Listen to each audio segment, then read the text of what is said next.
So we have this rectangle right over here, and we're told that the length of AB is equal to 1, so that's labeled right over there. AB is equal to 1.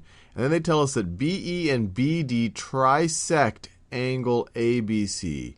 So BE and BD trisect angle ABC. So trisect means dividing it into three equal angles. So that means that this angle is equal to this angle is equal to that angle.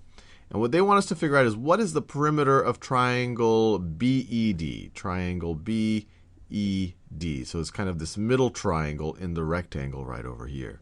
So at first it seems like a pretty hard problem because you're like, well, what is the width of this rectangle? How can I even start on this? They've only given us one side here.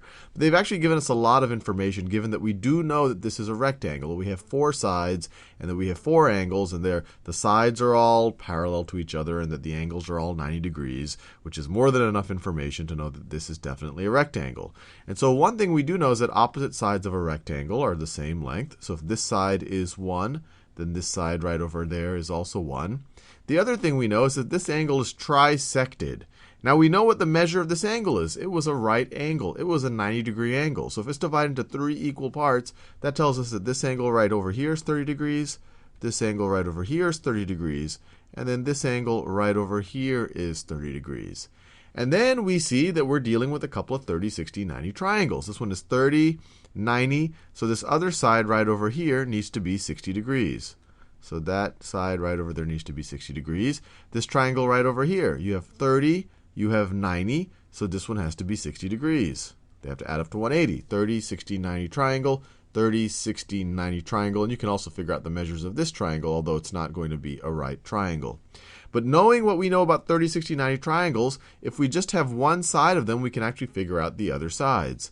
So for example, here we have the shortest side. We have the side opposite the 30-degree side. Now, if the 30-degree side is 1, then the 60-degree side is going to be square root of 3 times that. So this length right over here is going to be square root of 3. And that's pretty useful because we now just figured out the length of the entire base of this rectangle right over there. And we just used our knowledge of 30, 60, 90 triangles. If that was a little bit mysterious how I came up with that, I encourage you to watch that video. We know that 30, 60, 90 triangles, so we know that 30, 60, 90 triangles, their sides are in the ratio of 1 to square root of 3 to 2. So if this is 1, this is a 30-degree side, then this is going to be square root of 3 times that. And then the hypotenuse right over here is going to be 2 times that. So this length right over here is going to be 2 times the side right over here. So 2 times 1 is just 2. So that's pretty interesting. Let's see if we can do something similar with this side right over here. Here the 1 is not the side opposite the 30-degree side. Here the 1 is the side opposite the 60-degree side. This is the one opposite the 60-degree side. So once again, if we multiply this side times square root of 3, we should get this side right over here. This is the 60, remember this 1, so right over here, this 1, this is the 60-degree side. So this has to be 1 square roots of 3's of this side. Let me write this down, 1 over the square root of 3. And the whole reason the way I was able to get this is, well, whatever this side, if I multiply it by the square root of 3, I should get this side right over here. I should get the 60-degree side, the side opposite the 60-degree angle. Or if I take the 60-degree side, if I divide it by the square root of 3, I should get the shortest side, the 30-degree side. So if I start with the 60-degree side, divide by the square root of 3, I get that right over there. And then the hypotenuse is always going to be twice the length of the side opposite the 30-degree angle. So this is the side opposite the 30-degree angle. The hypotenuse is always twice that. So this is the side opposite the 30-degree angle. The hypotenuse is going to be twice that. It is going to be 2 over the square root of 3. So we're doing pretty good. We have to figure out the perimeter of this inner triangle right over here. We already figured out one length is 2. We figured out another length is 2 square roots of 3. And then all we have to really figure out is what ED is. And we can do that because we know that AD is going to be the same thing as BC. We know that this entire length, because we're dealing with a rectangle, is the square root of 3. This entire length. If that entire length is square root of 3, if this AE is 1 over the square root of 3, then this length right over here, ED, is going to be square root of 3 minus 1 over the square root of 3. That length minus that length right over there.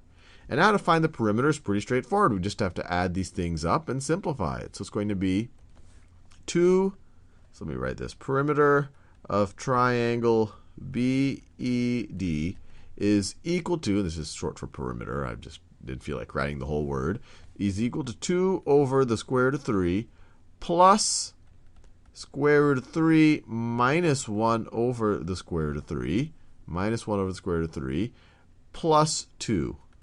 And now this just boils down to simplifying radicals. You could take a calculator out and get some type of decimal approximation for it. But let's see, if we have 2 square roots of 3 minus 1 square root of 3, that'll leave us with 1 over the square root of 3. 2 square root of thirds, I should say. 2 over the square root of 3 minus 1 over the square root of 3 is 1 over the square root of 3. And then you have plus the square root of 3 plus 2. And let's see, I can rationalize this. If I multiply the numerator and the denominator by the square root of 3, this gives me the square root of 3 over 3 plus the square root of 3, which is, I could rewrite that as plus 3 square roots of 3 over 3, right? I just multiplied this times 3 over 3 plus 2. And so this gives us, this is the drum roll part now, so 1 square root of 3 plus 3 square roots of 3, and all of that over 3 gives us 4 square roots of 3 over 3 plus 2. Or you could put the 2 first. Some people like to write the non-irrational part before the irrational part. But we're done. We figured out the perimeter. We figured out the perimeter of this inner triangle, BED, right there.